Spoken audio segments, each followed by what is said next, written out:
आणि हे दुर्दैव आहे की या सगळ्या यांच्या राजकारणामध्ये इकॉनॉमिक इश्यूज, महागाई, बेरोजगारी, भ्रष्टाचार, न होणारा विकास, ही सगळे चॅलेंजेस एवढी राज्याच्या समोर आहे. मला सांगा, हे सगळं तुम्ही बोलत असताना तुम्ही सगळे म्हणजे महाराष्ट्राचे सगळे तुम्ही पत्रकार आहात, मला एक प्रश्न अतिशय विनम्रपणे तुम्हाला विचारायचा आहे की तुम्ही असेंब्लीबद्दल एवढे मला प्रश्न विचारले, मला तुम्हाला 3-4 प्रश्न विचारायचे.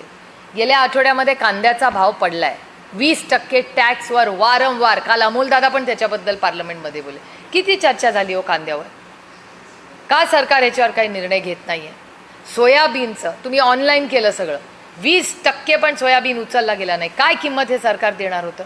सोयाबीनला भाव नाही, कपासाला भाव नाही, दुधाची सबसिडी वेळेवर येत नाही, त्याच्यानंतर कांद्याची परिस्थिती शून्यावर का नाही आणत? 40वरून 20वरून 0 आणा ना. आणि सरप्लस एकीकडे तुम्ही म्हणता या देशाचा शेतकरी एवढं पिकवतोय, मग जर बफर स्टॉक ठेवून प्लीज माझं पूर्ण स्टेटमेंट ऐका, बफर स्टॉक ठेवून जर एक्स्ट्रा असेल तर ते सगळं एक्सपोर्ट केलं, गहू एक्सपोर्ट केला आणि 2 पैसे माझ्या शेतकऱ्याला मिळाले, तर प्रॉब्लेम काय या सरकारला?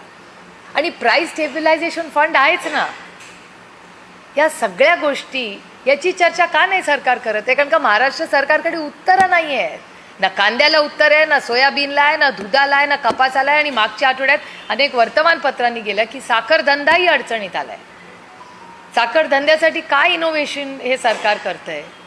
कुठल्या नवीन गोष्टी, ह्याच्यावर का नाही चर्चा होत? आशा वर्करला पगार वाढ पाहिजे, का नाही त्याच्यावर चर्चा होत? शिक्षणाच्या CBSEच्या वर का नाही सिरियसली चर्चा होत? किती आदिवासींचं बजेट तुम्ही वापरलं, सोशल जस्टिस, सामाजिक न्यायाचं तुम्ही बजेट वापरलं, ह्याच्यावर का नाही चर्चा होत? महाराष्ट्रात झालेल्या भ्रष्टाचारावर का नाही चर्चा होते?